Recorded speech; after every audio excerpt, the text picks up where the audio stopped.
Well, let's talk about the U.S. deficit. We recently had yet another increase in the deficit limit by another $2 trillion just this past year in 2011. If you look at the deficit increases from the beginning of the decade, the last 10 years, they're more than all the other increases since the creation of the Fed in 1913, I believe, somewhere thereabouts.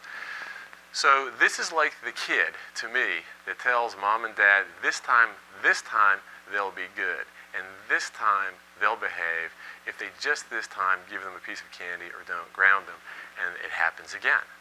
All right, so this we were, in my opinion, as a country, lured into, or our politicians maybe lured us into, because I think they knew what was going on, another increase of $2 trillion in the national debt limit.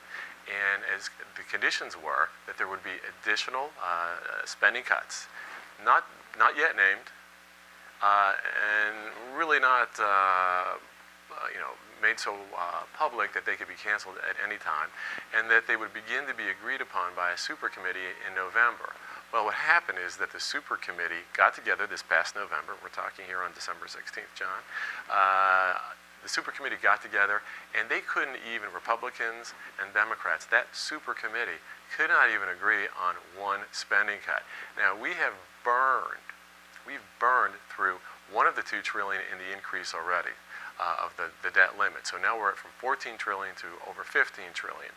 I'm going to buy a bag of popcorn, and I'm going to sit there and watch the debates for the next spending cut limit increase, because that's going to be interesting. And I think we're rapidly approaching the time where not only the populace, but investors are realizing this is a bunch of baloney, and that all bets are off for the United States dollar.